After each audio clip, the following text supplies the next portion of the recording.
1절에 보면 우리 같이 한번 1절만 읽어볼까요? 시작. 하나님의 뜻에 따라 그리스도 예수의 사도로 부르심을 받은 바울과 형제 소스데네는 이번 주부터 고린도전서 이제 신약을 강의합니다. 한동안 여호수아를 하다가 잠시 구약에서 또 몇 달은 신약으로 넘어오는 말씀을 선포하겠고요. 오늘은 고린도전서 1장 1절에서 9절 말씀의 권위 그리고 사도 바울 이런 내용을 가지고 우리가 하나님의 음성을 듣기 원합니다. 1절에 하나님의 뜻에 따라 그리스도 예수의 사도로 부르심을 받은 바울과 형제 소스데네는, 그리고 이제 2절에 이렇게 얘기합니다. 고린도에 있는 하나님의 교회 곧 그리스도 예수 안에서 거룩하게 돼 성도로 부르심을 받은 사람들과 또한 각처에서 우리 주 예수 그리스도의 이름을 부르는 모든 사람들에게 편지를 씁니다. 사도 바울이 이렇게 얘기하죠. 예수 하나님의 뜻에 따랐다. 그렇죠? 그리고 예수 그리스도의 사도로 부르심을 받았다. 그래서 나와 형제 소스데네는 여러분들에게 이 메시지를 전한다. 이런 얘기입니다. 예수의 사도로 부르심을 받았다. 나는 하나님의 뜻에 따라 하는 거다. 이런 걸 자꾸 강조하는 이유가 뭡니까? 왜 강조를 자꾸 하는 것입니까? 이 교회에는 바울의 말을 고지 듣지 않는 사람들이 꽤 많았다 뜻이에요. 그냥 얘기하면 될 것을 난 하나님의 뜻에 따라서 얘기하는 거다. 누구에게, 여러분 말 안 듣는 자녀에게 얘기할 때 하나님이 주신 마음으로 얘기하는 거야. 이렇게 얘기를 때로는 할 때가 있지 않습니까? 내 뜻이 아니라 하나님의 뜻이야. 말씀의 권위를 더하게 하기 위해서.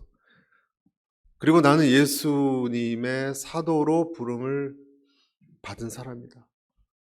왜? 바울을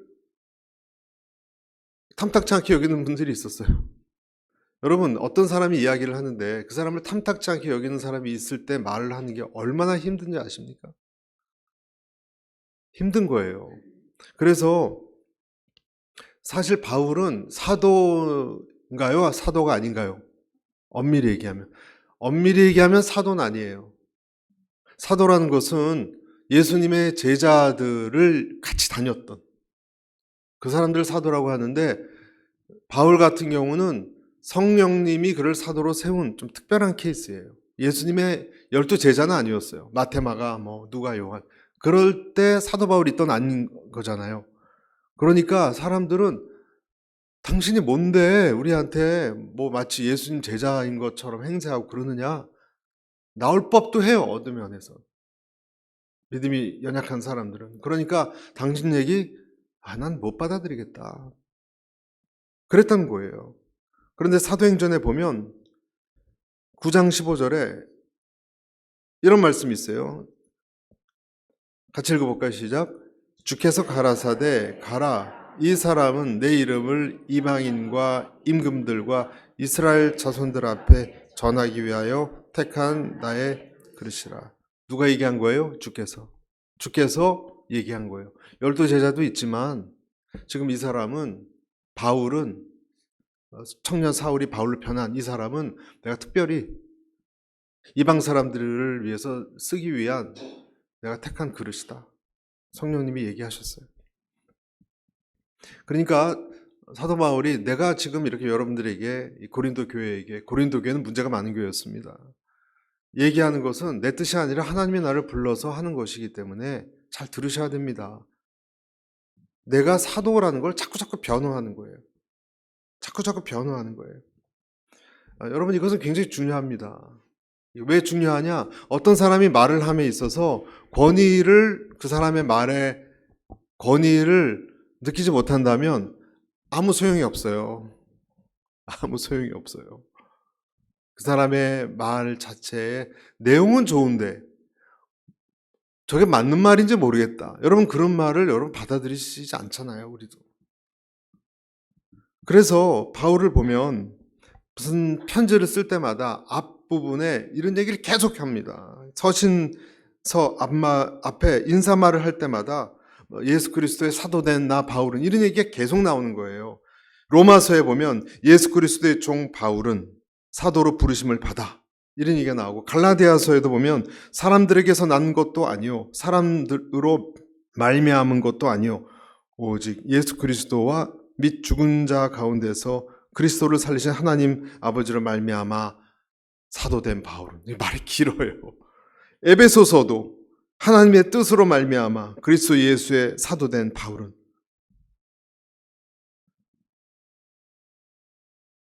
자기를 자꾸 이렇게 변호하는 모습을 보는 것 자체가 좀 마음이 아파요. 마음이 아파요.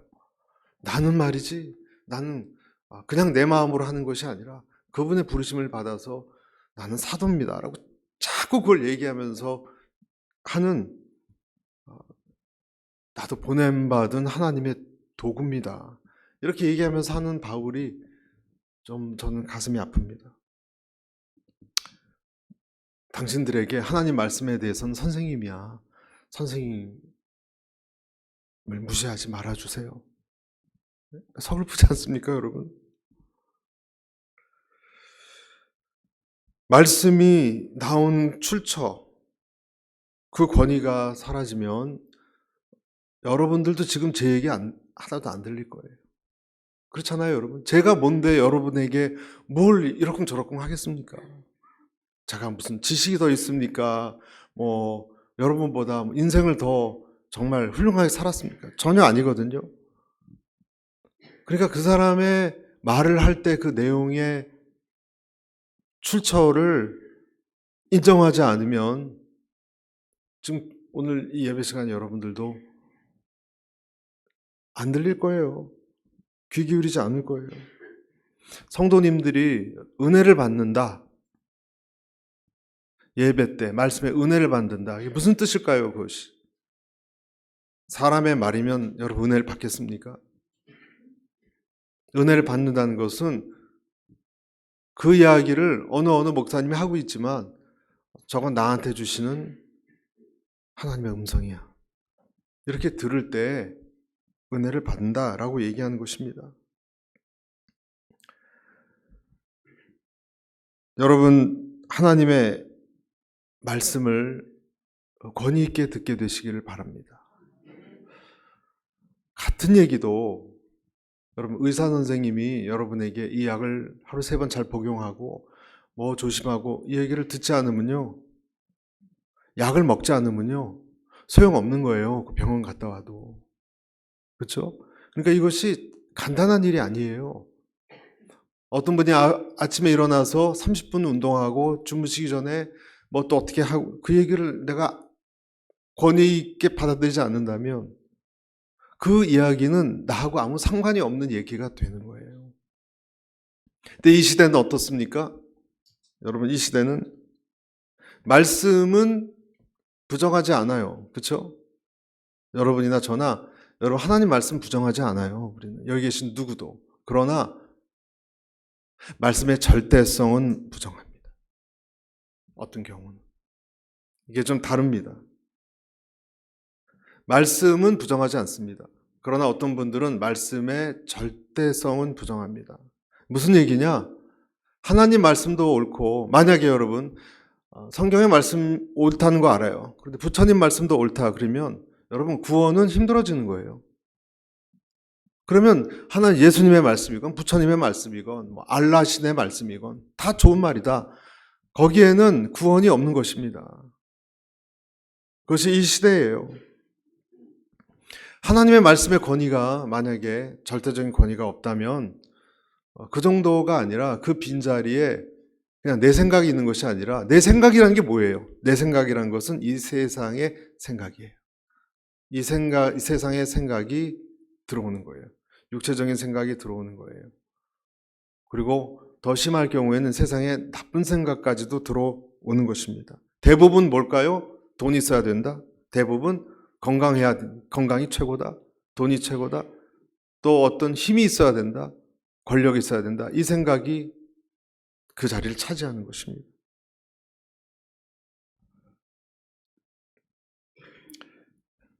여러분, 이것이 이 시대에 하나님 말씀 부정하지 않지만 가만히 생각해 보면 내가 하나님 말씀을 권위 있게 듣지 않는다면 일어나는 일이고요. 이것은 문화의 형태로 우리에게 많이 스며들어와 있어요. 네, 문화가 여러분 때로는 진리를 이깁니다. 무슨 말이냐면요. 하나님의 말씀이 나에게 진짜 권위가 되기 위해서는 문화로 살과 피와 육으로 이게 그대로 나타나야 돼요. 그런데 이런 경우가 있어요. 아이가 배가 아프고 몸이 아프면은 나 엄마 오늘 학교 가기 힘들어. 그럼 뭐라 그래요? 야, 아무리 힘들어도 넌 학교는 가야 돼. 너 공부해야 돼. 그리고 아이를 일으켜서 학교 보내지만 엄마 나 오늘 몸이 힘들어. 그러면 주일날 그래 오늘 한 주 쉬어라. 교회는 한 주 쉬어라. 그러면 이 아이의 머릿속에는 학교보다 교회는 못한대네. 이런 생각이 개발이 되는 거예요. 이게 문화예요. 절대적이지 않은 거예요. 가도 좋고 안 가도 좋고 들으면 좋은 얘기고 뭐 그렇게 굳이 안 해도 뭐 별 탈이 없다 이렇게 생각하는 거예요. 여러분 이것이 말씀은 듣지만 말씀을 권위 있게 듣지 않는 하나의 사례입니다. 사랑하는 성도 여러분, 물질 세계에는 물리의 법칙이 있듯이 영적 세계에는 영적 원리가 있어요. 원리는요, 그 원리가 나한테 맞추는 게 아니라 내가 그 원리에 맞춰야 살 수 있는 거예요. 어떤 음식을 먹으면 안 된다는 것을 먹으면 생리적으로 탈이 나게 되어 있습니다. 그것이 생리의 원칙이에요. 높은 데서 몇 계단 뛰어내리면 관절이 깨질 수가 있어요. 그것이 물리의 법칙이에요. 영적 원리도 원리입니다. 그것을 우리가 따르지 않으면 영적 세계에서, 도덕 세계, 관계 세계에서 심각한 타격이 오는 것입니다. 하나님의 말씀을, 원리를, 절대성을 우리가 받아들일 수 있게 되기를 바랍니다. 그래서 우리가 예배 드릴 때 신령과 진리로 예배 드린다 할 때 영의 원리로 예배 드려야 되는 거예요. 하나님의 영적인 성령에 따라서 예배를 드리지 않으면 카인의 예배가 될 수 있습니다. 카인의 예배는 하나님이 받지 않습니다. 진정과 내 영으로, 내 성령님이 주신 그 영으로 예배를 드릴 때 참된 제사가 된다라는 것입니다. 인간적인 생각으로는, 인간적인 방법으로는 제사도 드려질 수가 없다는 거예요. 그래서 고린도전서 2장 14절에 이런 말씀이 있습니다. 육에 속한 사람은 하나님의 성령의 일들을 받지 아니하나니 이는 그것들이 그에게는 어리석게 보이며 또 그는 그것들을 알 수도 없나니 그런 일은 영적으로 분별되기 때문이라. 하나님의 말씀이 여러분에게 권위 있게 들리십니까? 그렇다면 그 사람은 영이 열린 사람이에요. 그 증거예요. 하나님의 말씀이 나에게 굉장히 권위 있게 들린다면 그 사람이 영의 통로가 열린 사람이에요. 보통 사람은 세 가지가 가로막아요. 세 가지가. 첫째는 자기의 지식이에요. 제가 가지고 있는. 둘째 자기 경험이에요. 세 번째는 자기 감정이에요. 내 지식이 있기 때문에 그 생각은 내 생각하고 안 맞아 하고 딱 거부하는 거예요. 내 경험이 있기 때문에 내가 살아보니까 그건 말이 안 돼. 그런 게 어딨어. 내 경험이에요. 그래서 그것을 거부합니다. 또 감정도 있습니다. 내 마음에 그것은 별로 기분이 안 좋아. 또는 와닿지 않아. 감동받지 않으면 난 꿈쩍하기 싫어. 감동받지 않으면 꿈쩍하지 않는 것도 세 번째 거부하는 이 허들, 장애물이 되는 것입니다. 근데 여러분 이 세 가지가 나를 가로막지만 때로는 하나님은 이 중에 몇 가지를 넘어뜨림으로 인해서 기존에 내가 가지고 있는 경험도 안 돼요. 여러분 베드로가 물고기를 잡다가 잡히지 않았으니까 도대체 왜 이렇게 잡히지 않느냐? 그럴 때 예수님에게 나아갔어요. 내가 아무리 밤새 잡아도 물고기가 왜 잡혔던 물고기가 왜 요즘 이렇게 안 잡히는지 이 경험의 세계가 무너지는 거예요. 또 내가 알고 있었던 그물을 어떻게 내리고 한 지식이 있는데 어부로서의 지식이 있는데 이것도 무너져 내리는 거예요. 내 마음은 잘 와닿지 않지만 이 두 가지가 안 되니까 내 마음이 지금 괴로워서 내 마음은 그렇지 않지만 예수님의 말씀에 순종해서 깊은 데 그물을 던지겠나이다. 그렇게 된 거 아닙니까? 하나님이 때로는 이 한두 가지를 무너뜨림으로 인해서 주님의 말씀에 순종하게 한다는 것입니다. 내 상식, 내 지식이 때로는 깨질 때, 그리고 어떨 때는 내 마음도 무거워서 힘들어질 때 하나님의 말씀을 그때 듣게 되게 되는 것입니다. 여러분, 이 사도 바울의 설교가 생각해 보면 이 사람들의 그 두터운 지식 다 그냥 팔짱 끼고 안 들으려고 하는 그 사람들 앞에서, 또 그 사람들이 가지고 있는 경험들, 거기에 사도 바울보다 훨씬 유대교 이런 데 똑똑하다는 사람들이 많았습니다. 여러분, 고린도 교회는. 그 사람들하고 또 반대하는, 사도 바울을 미워하는 그 감정으로 가득 찬 사람들 앞에서 설교한다는 것이 얼마나 힘들었을까. 12제자도 아니고. 그러니까 약점이 있는 거잖아요.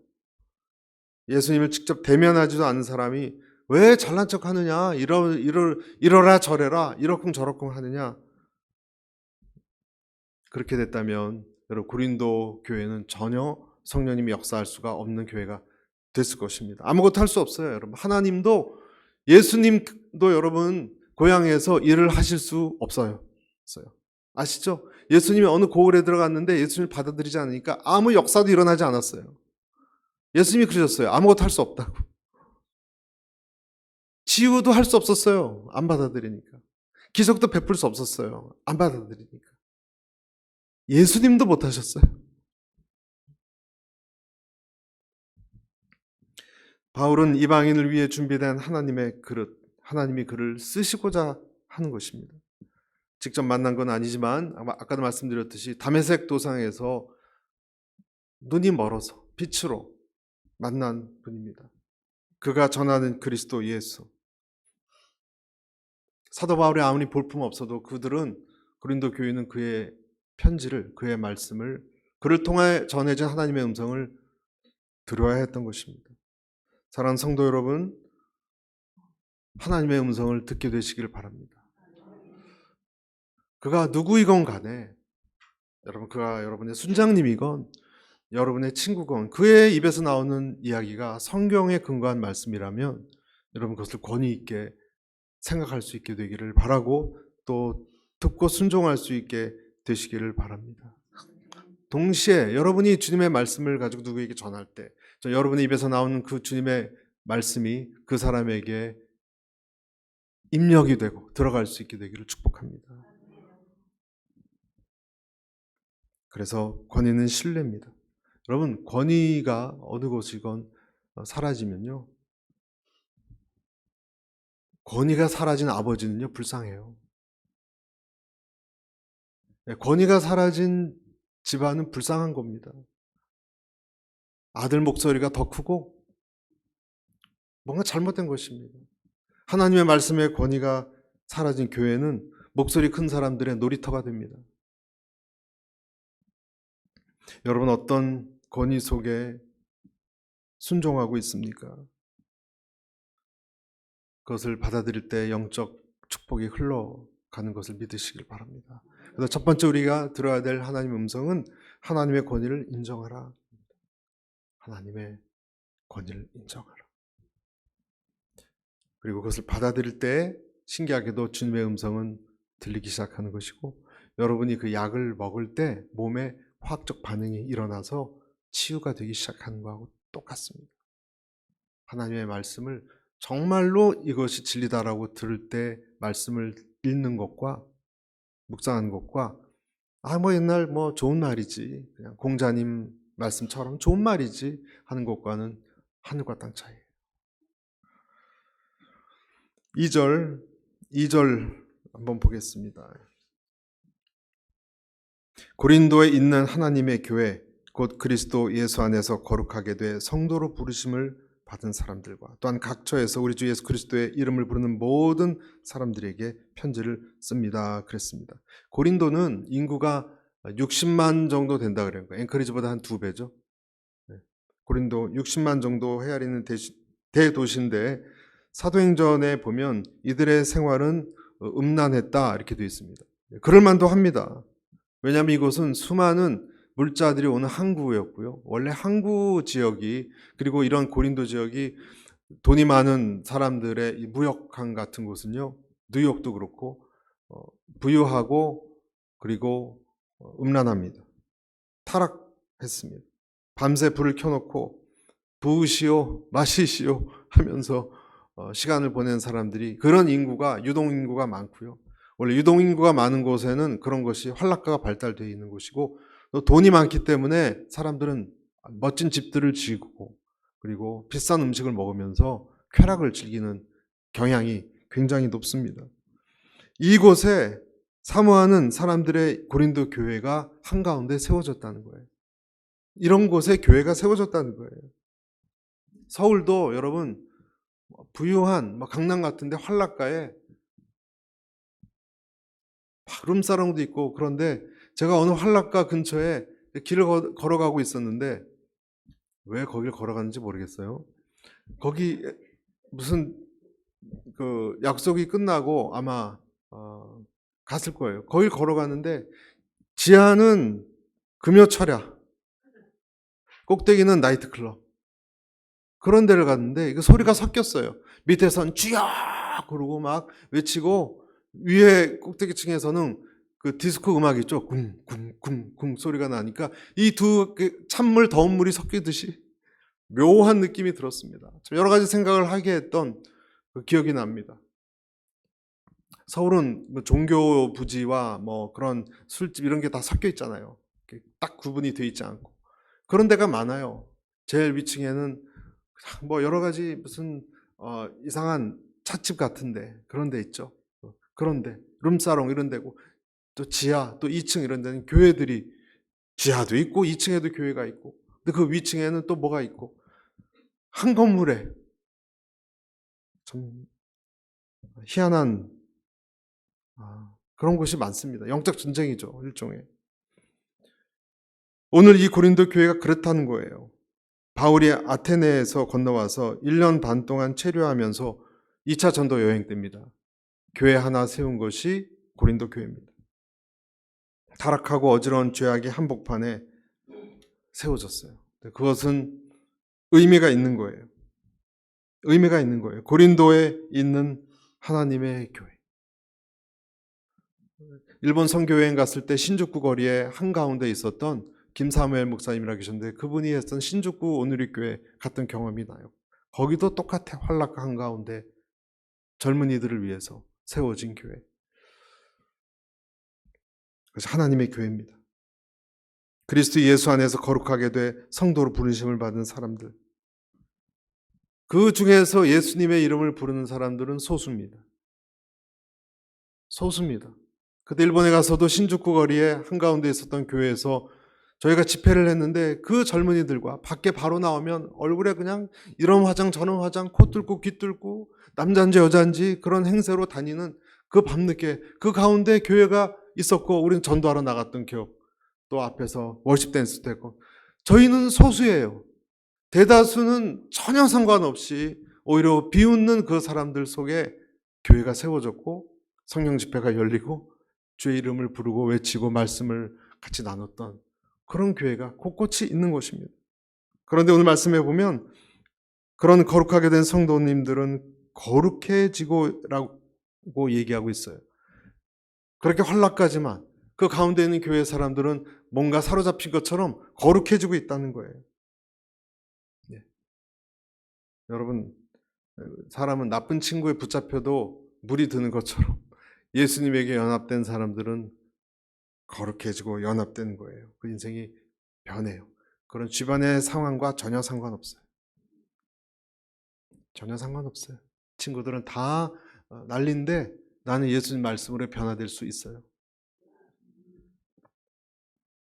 오늘 이 사람들이 그랬다는 거예요.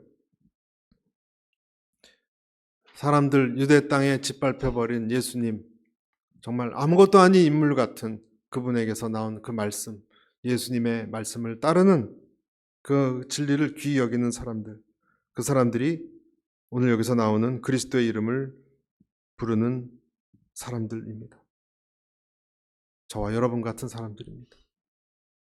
그 주변에 그런 세계에 섞여 들어가지 않는, 못하는 체질이 바뀌었기 때문에 구별되게 살아가는 조금은 특이한 그런 사람들이 이 고린도 교인들입니다. 이 사람들에게 편지를 쓴다 그랬습니다. 여러분, 그래서 복음은요, 언제나 이 광고는 누구에게나 하는 거지만 이런 그리스도의 편지는요, 소수에게만 전달되는 거예요. 여러분, 스페셜 딜리버리예요. 하나님에게 들리는 이 음성은요, 누구에게나 보는 무슨 찌라시 전단지가 아니에요. 누구에게 특정인에게 전달되는 페덱스 같은 거예요. 여러분에게만 오늘 전달되는 거예요. 앵커리지 중에 누구에게나 전달되지 않습니다. 복음은 모든 사람에게 열려 있습니다. 맞죠, 여러분? 그러나 누구에게나 허락된 것은 아닙니다. 누구에게나 허락된 것은 아닙니다. 우편물은 특정인에게만 가는 것입니다. 그래서 그리스도의 편지입니다. 사도 바울을 통해서 저와 여러분에게 오늘 전달되는 것입니다. 이 사람들은요, 특징이 있어요. 그래서 두 번째, 하나님의 말씀의 권위를 인정한 이들은 특징이 있습니다. 오늘 4절 보시면 나는 그리스도 예수 안에서 여러분이 받은 하나님의 은혜를 인해 여러분에 대해 항상 내 아버지께 감사를 드립니다. 그리고 특징을 세 가지를 얘기해요. 첫째, 5절 같이 한번 읽어볼까요? 5절 시작. 이는 여러분이 그리스도 안에서 모든 일, 곧 말과 모든 지식에 있어서 풍성하게 됐기 때문입니다. 첫 번째 특징은 뭘까요? 그 사람의 구변, 말과 지식에 예수님과 관련된 지식이 들어있었다. 풍부했다. 하나님께 택함받은 이 소수의 크리스천들에게 있는 첫 번째 특징은요, 지식이 달라요. 지식이 달라요. 기독교의 기본 원리, 그것이 있었기 때문에 이 소돔 같은 곳에서 버틸 수 있었어요. 여러분이 이 세상과 구별될 때 무엇으로 구별됩니까? 여러분 안에는 아유, 목사님 저 말씀 잘 몰라요, 이렇게 하는 분이라 하더라도, 그런 분이라도 기본적인 진리가 있어요. 예수님이 누군지 알아요. 구원이 뭔지 알아요. 있어요. 다른 분들하고 다른 분들은요, 전혀 없어요. 하나님 모르는 분들은 그게 뭐가 중요하냐 그래요. 죄가 뭔데? 다 하는데. 그렇게 얘기합니다. 때로는 우리도 죄를 짓지만 찔리잖아요, 우리는. 여러분 찔리지 않습니까? 죄를 의식하고 의미 있게 지금 받아들인다는 뜻입니다. 고린도 교회의 지식, 아주 긍정적인 면입니다. 예수님을 만나면 깜깜한 밤에 방에 촛불 하나가 들어오듯이 뭔가가 희미한 사람이 있고 좀 밝은 사람의 차이는 있겠지만 촛불이 들어옵니다. 내가 지금까지 알지 못했던 새로운 어떤 거를 알게 돼요. 내가 누구고, 내가 어디서부터 왔고, 엄마 뱃속에서 온 건 다 알지만 그 전에는 어디 있었냐는 거예요. 그 전에. 너무너무 신비롭지 않습니까? 그 전에. 나를 잉태하기 전에, 여러분의 부모님이 잉태하기 전에 여러분 어디 계셨어요? 그 세포로 있기 전에, 난자와 정자로 되기 전에 여러분 어디 계셨냐고요? 음식 속에 있었습니까? 부모님이 식사하셨던? 그 음식은 풀 속에 있었습니까? 우리가 풀 속에 있었나요? 너무나 신비로운, 아무도 풀지 못하는 이런 것에 어떤 가닥이 잡히기 시작해요. 어디로 가고, 죽은 다음에 어디로 가고, 이 세상 장막짐이 끝나면, 텐트 같은 우리 인생 끝나면 그 다음에 옮겨진다는데 어디냐는 거예요. 주인이 누구냐는 거예요. 또 인간관계의 원리는 뭐고, 용서라는 것은 뭐고, 이런 것에 나는 누구고, 그런 것에 대한 지식이 바로 세워집니다. 억울한 사람에게 이것은 그 억울함의 화기를, 노호를 꺼트리는 지식이 될 것이고, 두렵고 불안한 사람에게는 평강을 주는 지식입니다. 소망도 없고 다 끝났다 생각한 사람에게는 지난주 나눴잖아요. 소망을 주는, 툭툭 뒤에서 마리아야 했지 않습니까? 소망. 다 끝났다고 생각하는데 전혀 다른 세계가 있다라는 지식, 그런 지식이 되는 것입니다. 여러분, 올바른 지식이 사람을 세운다는 것을 믿으십시오. 사람에게는 이 종교 본능이라는 것이 있어요. 믿는 사람이건 믿지 않는 사람이건, 여러분, 종교가 사라진 시대라 그래요, 요즘은. 그렇죠? 그러나 절대 사라지지 않는 것이 있는데 그것은 종교성이에요. 종교 본능은 사라지지 않아요.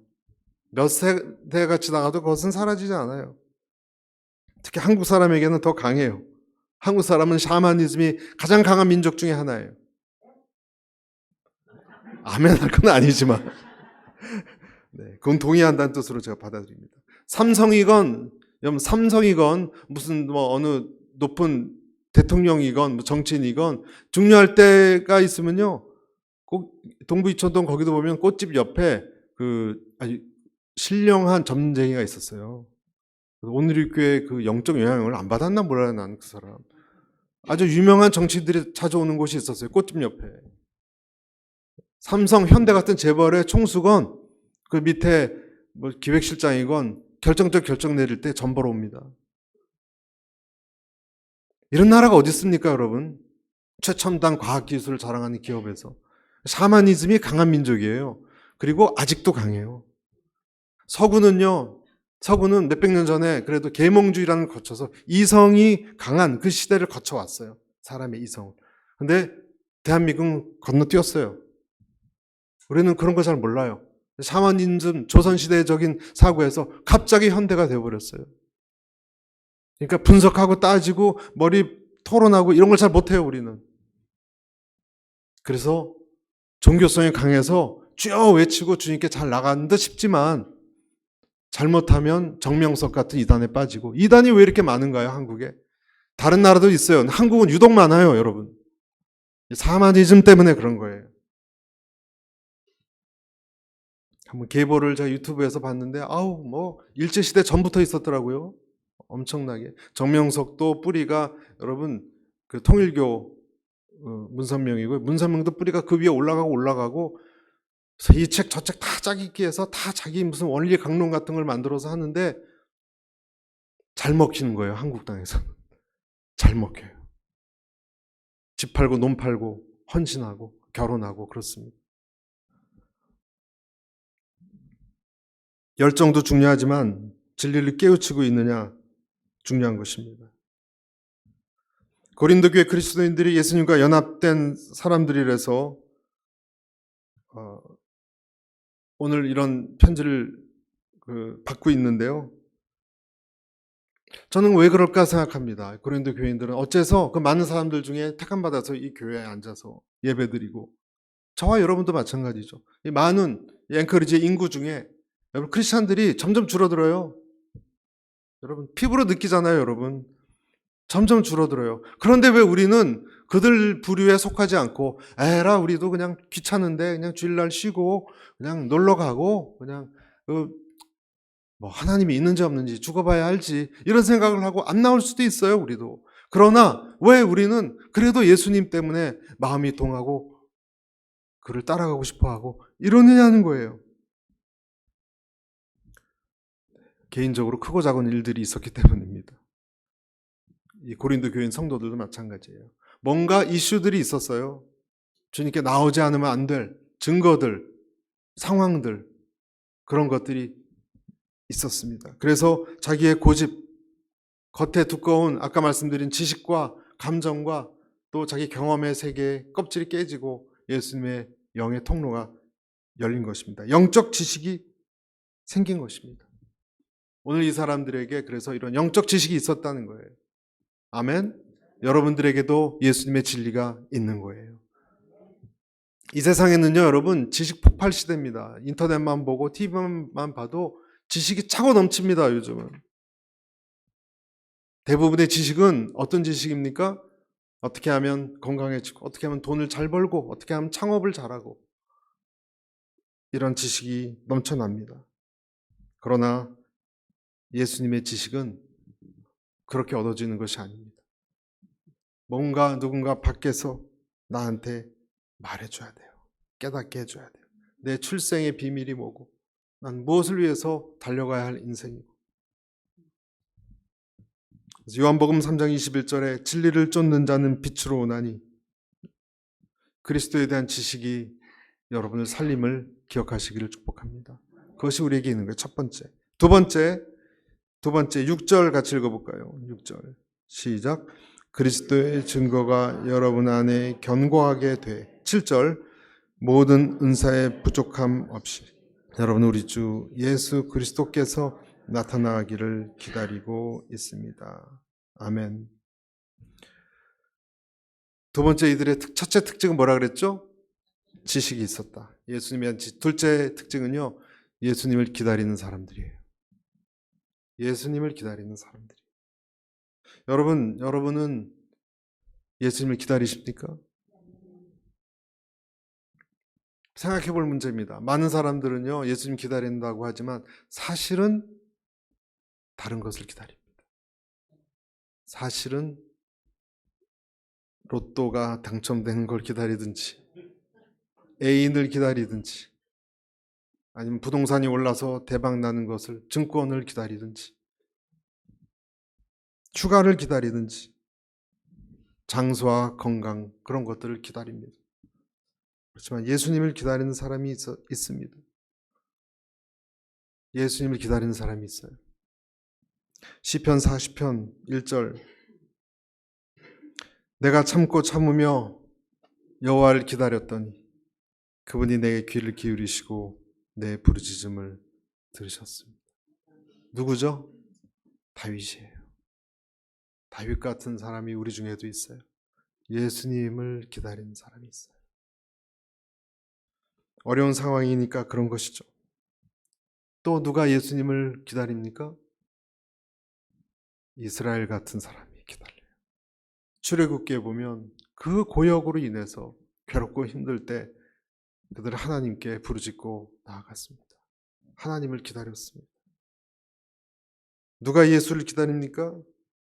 신약에 보면 안나 여선지자 같은, 또 시므온 같은 사람들, 성전에서 늘 가까이 있는 사람들이 예수님을 기다립니다.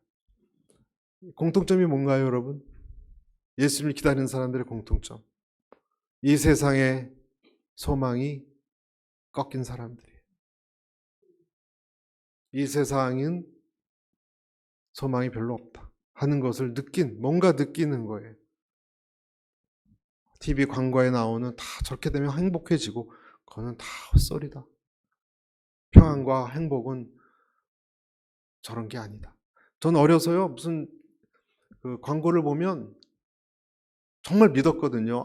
저 초콜릿 파이 먹으면 저렇게 행복해지는구나. 또 이렇게 무슨 보험을 이렇게 들면 저렇게 행복한 가정이 되는구나. 파란 잔디에 아이 가운데 있고, 이렇게 쳐다보잖아요. 이렇게. 저렇게 행복해지려면 저 보험을 들어야 되는구나. 뭘 해야 되는구나. 그렇지 않잖아요, 여러분. 여러분은 이 세상에 아직도 소망이 있습니까? 좋은 어떤 것을 얻으면 나는 정말 행복해지고 내 삶의 구원이 있다라고 느끼십니까? 여러분, 인간관계 많이 해봤잖아요. 천사 같은 사람이 정말 있었던가요? 대부분 우리의 마음에 실망을 많이 준 경우가 더 많지 않았습니까? 이제 그 정도 하면 되지 않았습니까? 여러분, 저를 따라서 그 정도 하면 됐다. 주님을 바라보시길 바랍니다. 주님이 그러실 거예요. 그 정도 했는데 아직 못 알아듣겠냐? 그러시는 거예요.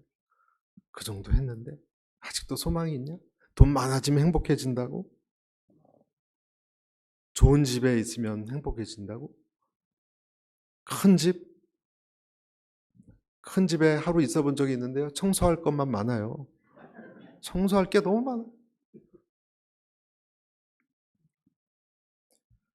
제가 알고 있던 어떤 분은 큰 집에 살아서 무슨 백장님이라고 별명을 지어준 분이 있는데요. 혼자 사시거든요. 겨울에 바람 소리만 휘휘 들린대요.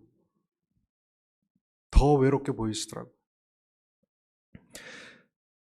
어떤 일인지 고린도 교회 사람들은 예수님을 갈망했습니다. 여러분이 예수님을 기다리면 예수님도 여러분을 기다리는 것을 믿으십시오. 예수님도 여러분을 기다리십니다. 여러분을 기다리는 분이 있다는 것을 기억하십시오.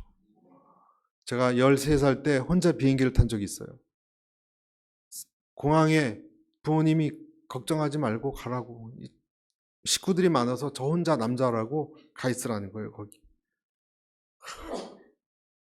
거의 반은 우는 얼굴로 떠났는데 분명히 그 친척이 기다리고 있다. 오하이오주에. 계속 밥은 다 먹었지만 맛있으니까. 없을까봐. 우주의 고아가 되는 거 아니에요, 여러분? 그 13살짜리가 뭘 합니까? 참, 그거 보면 우리 부모님도 믿음이 많아요. 내렸는데 저를 찾는 그분들이 모르고, 영어도 못했어요, 전 잘. 그때. 미국에 금방 와서. 공항에 아무도 없을까봐. 오하이오. 바들바들 떨던 키 큰 미국 사람 왔다 갔다 하고. 근데 있더라고요, 우리 외삼촌께서. 맞이할 사람이 없다면 얼마나 무섭습니까? 여러분에게 맞이할 분이 예수님이십니다. 여러분이 예수님을 기다리면 그분은 여러분을 기다리십니다. 세 번째 8절입니다. 마지막 8절 같이 읽어볼까요? 시작. 하나님께서 우리 주 예수 그리스도의 날에 책망받을 것이 없도록 여러분을 끝까지 경고하게 하실 것입니다. 하나님이 책망받을 것 없이 경고하게 세워간대요. 이것이 택함받은 이 고린도 교회, 첫째는 지식, 두 번째는 그들이 예수님을 기다렸고요. 세 번째는 예수님이 보호해 주시는 사람들이에요. 비난받을 것이 없는 사람으로 견고하게 흔들림 없이 지켜준다는 것. 여러분, 이것은 예수님의 약속입니다. 예수님의 보호. 교회가 위치한 곳이 타락하고 부패한 곳인데 이런 곳으로부터 보호받는 거예요. 여러분, 자녀들을 위해서 기도하시기를 바랍니다. 성령께서 그들의 행보를 보호하실 것을 기도하시길 바랍니다. 위험한 곳일수록 주의 음성을 들을 때 이런 소리를 들었으면 좋지 않겠습니까? 걱정 마. 걱정 마. 이런 소리를 들을 수 있기를 바랍니다. 우리 옆에 계신 분에게 한번 이렇게 얘기할까요? 걱정 마세요. 한번 인사해 주시죠. 걱정 마십시오. 여러분, 제 얘기가 아니에요. 이것은 성경이 분명하게 나와 있는, 그래서 이 얘기를 권위 있게 들으셔야 돼요. 하나님의 말씀이니까 경고하게 하실 것입니다. 사도 바울을 통해서 고린도 저와 여러분 같은 교인들에게 하나님이 말씀하십니다. 걱정 마 하십니다. 이런 뜻입니다. 9절, 하나님께서는 신실하신 분입니다. 여러분은 하나님의 신실하심으로 인해 그분의 아들 예수 그리스도 우리 주와 함께 교제하도록 부르심을 받았습니다. 하나님께서 신실하시니까 하나님이 너는 끝까지 지켜줄 것이다. 너와 교제하는 하나님이다. 다른 말로 하면요, 교제하는 하나님, 주와 함께 교제하도록 부르심을 받았다. 도장이 딱 찍혔다는 거예요, 여러분. 우리에게 도장이 딱 찍혔어요. 성령님의 도장이 딱 찍혔어요. 자주 하는 말로, 여러분, 돼지고기 삼겹살에도 그 도장이 파란 게 있어요. 그렇죠? 죽어서도 그 도장은 안 없어져요. 돼지고기 비계 초록색이죠? 도장이 찍혔어요. 도장이 찍혔어요, 여러분. 우리에게 성령님의 도장이 찍혔어요. 누구도 그것을 색소로 빼나갈 수도 없고 그런 거예요. 그 말은 뭡니까? 이 가축은 내 거다라는 거 아니에요. 검증, 검인 뭐 그런 거였겠죠. 그 도장이. 하나님은 우리를 도장 찍으셔서 끝까지 책임지세요. 성도에 대한 하나님의 무한 책임입니다. 누구에게? 하나님의 음성을 권위 있게 듣는 사람들에게. 이게 다 연결되는 거예요, 여러분. 어느 공개적인 장소에서 목사님에게, 미국 존 메가더 목사님이에요. 그분이 청년들에게 막 어느 학교에 와서 강연을 하고 설교를 한 다음에 떨리는 목소리로 이런 질문을 했습니다. 목사님 말씀하신 대로, 목사님 말씀이 분명히 맞습니다. 저도 아는데 끝까지 하나님께서는 자기가 함께한 사람을 책임진다고 하셨고 세상으로부터 구별하고 분리시켜서 관리한다, 거룩하게 한다고 했는데 정말 참 듣기 좋은 말씀이네요. 그런데 그런 사람이 내가 그런 사람에 속했는지 어떻게 알아요? 좋은 말씀인데 내가 그 사람인지 어떻게 알아요? 이렇게 질문했더니 한 1초, 2초 정적이 흐르더니 목사님이 이렇게 얘기하셨어요. 그런 질문을 하고 있다면 당신은 이미 하나님께 속한 사람입니다. 그런 질문을 하고 있다면, 그런 궁금증이 있다면, 그런 간절함이 있다면, 그런 겸손함이 있다면, 그런 자세가 있다면 당신은 이미 그리스도께 속한 사람입니다. 왜냐하면 그런 마음이 없다면 이런 질문도 하지 않을 것이고 이런 자리에 오지도 않을 것입니다. 그런 관심과 안타까움과 절박함이 있다면 전 보장합니다. 당신은 그리스도 안에 속해 있습니다. 여러분, 오늘 여러분에게 질문하십시오. 난 하나님의 말씀을 권위 있게 듣고 있는가? 난 하나님의 말씀을 이것도 좋고 저것도 좋고로 듣는 것인지, 아니면 권위 있게 듣고 있는가? 권위 있게 듣고 있다면 분명히 여러분 마음속에 어떤 갈등도 있을 거예요. 없을 수가 없어요. 왜냐하면 옛날에 내 생각하고 싸워야 되니까. 약을 먹었다면 옛날의 바이러스와 지금 약하고 싸우는 거예요. 그래서 약이 이기는 거예요. 그 일이 일어나야 되는 것입니다. 여러분은 개인적으로 하나님의 음성을 듣고 있습니까? 그리스도의 편지를 여러분에게 주는 편지예요. 이것은 듣고 있습니까? 하나님 음성은 다 개인적이에요. 전체적으로 들리고 있다면 여러분에게 준 음성 아니에요. 여러분의 개인적으로 와 닿아야 돼요. 여러분은 예수님에 대한 새로운 지식이 생겼습니까? 여러분은 예수님을 기다리고 있습니까? 다른 것을 기다리지 말라는 게 아니에요. 여러분, 돈도 기다리시고 주식이 오르는 것도 기다리세요. 집값 오르는 것 기다리는 게 그게 나쁜 겁니까? 아니에요. 그러나 예수님을 기다리시냐는 거예요. 그리스도 안에 여러분이 그런 사람이라면 견고하게 지켜질 사람인 것을 기억하시길 바랍니다.